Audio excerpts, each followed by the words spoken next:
Let's get practical, shall we? By now, you've been doing some deep inner work, exploring your story, clarifying your message, questioning your assumptions. All of that matters enormously. But you know what? At some point, you also need to handle the nuts and bolts of being a professional yoga teacher. And I'm going to be honest with you. This is where a lot of beautiful, heartfelt, well intentioned teachers get stuck. They're clear on their why, but they're fuzzy on their how. They know they want to serve students, but they don't know how to actually get students. In my book, The Professional Yoga Teacher's Handbook, I spend quite a bit of time on this practical foundation because, frankly, you can't share your gifts if you don't know how to present yourself professionally. And I don't mean you need to be perfect. I mean you need to be prepared. So let's talk about what that professional foundation actually looks like. There are really 4 key pieces: your story, your presence, your systems, and your next steps. We've already worked on your story. That's your bio, your teaching philosophy, your message. But now you need to be able to articulate it clearly and concisely. Whether someone asks you at a dinner party what you do, or you're introducing yourself to a potential student, or you're writing your bio for a studio website, you need to be able to tell your teaching story in a way that helps people understand who you are and who you serve. This isn't about having a perfect elevator pitch memorized. It's about being able to speak authentically about your path to teaching and what you offer students. That means you've found your voice as a yoga teacher. Practice this, say it out loud. Get comfortable with owning your identity as a teacher, even if you're just starting out. Second piece, your presence. This is everything from your website and social media to how you show up in classes and in workshops. And look, I know this can feel overwhelming, especially if you're not naturally drawn to self-promotion. But here's how I want you to think about it. Your professional presence isn't about marketing yourself. It's about making it easy for the right students to find you and understand how you can help them. In the book, The Professional Yoga Teacher's Handbook, I walk through the basic elements every yoga teacher needs: a simple bio, a way for students to contact you, a clear description of what you offer and who it's for. You don't need a fancy website on day one, but you do need to be findable and understandable. The third piece is systems. This sounds boring, I know, but stay with me. I find it quite exciting. Systems are what allow you to focus on teaching instead of scrambling to figure out logistics every time. Things like, how do you plan your classes?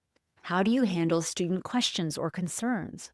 How do you continue your own education? How do you manage your schedule and your money? This is covered in the Professional Yoga Teacher's Handbook. It's covered in the Art of Yoga Sequencing. I cover it in my mentorship program and in all of my teacher trainings. Now, you don't need to have all of this figured out before you start teaching, but you do need to start thinking about it. Because the teachers who last, the teachers who build sustainable and fulfilling careers, they're the ones who develop systems that support their teaching instead of draining their energy. The class structure I explain in my book, The Art of Yoga Sequencing, is all about systems for lesson planning. And the fourth piece, your next steps. This is where we bridge from reflection, what you've been doing in this workbook, to action. In your workbook, in the Clarify Your Intentions and Goals section, there's a question that I think is the most important one in the entire document. What is the first next step toward this goal? Not the perfect step, not the complete plan, just the very next thing you need to do. Maybe it's finishing a teacher training program. Maybe it's reaching out to a local studio about teaching opportunities. Maybe it's starting to practice teaching with friends or family members. Maybe it's simply continuing to develop your own practice. Here's what I've learned after years of watching teachers succeed and struggle. The ones who thrive are the ones who consistently take small, concrete actions toward their goals. They don't wait until they feel ready, because honestly, you will never feel completely ready. They just keep moving forward. Let me tell you about one of my favorite teaching success stories. Sarah came through our teacher training about 5 years ago. She was terrified of speaking in front of groups, convinced she had nothing valuable to offer. But she was deeply committed to her yoga practice, and she felt called to share it. Her first next step out of YTT, she started teaching free classes to her neighbors in her living room, just 2 or 3 people at a time. It was low pressure, but it gave her a chance to practice teaching in a safe environment. And from there, she started substituting, first at the local community center. Then she approached a physical therapy clinic about offering gentle yoga to their patients. Today, she has a thriving practice working with people recovering from injury, and she's one of the more sought-after teachers in our area. But it started with that first tiny step, teaching her neighbors in her living room. What's your version of this? What's the smallest possible step you could take toward teaching? In your workbook, spend some time with those intention and goal questions. Be specific about your goals, not just, I want to teach yoga, but I want to teach 2 classes per week at studios within 20 minutes of my house. Or I want to offer online classes and an online class library for busy parents to practice along with anytime, night or day, or whatever feels true for you.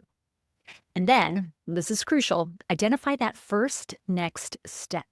Make it so small that you can't talk yourself out of it, and then do it this week. Because here's what I know. Yoga needs your voice, your particular way of understanding and sharing this practice, your story, your message, your approach. It's exactly what some students are looking for. But they can't find you if you're still sitting on the sidelines, waiting to feel ready. In our final lesson, we're going to pull all of this together and talk about creating your teaching vision, your North Star, as you move forward in this journey of being a yoga teacher. But for now, get practical. Start building that professional foundation, one small next step at a time. You've got this.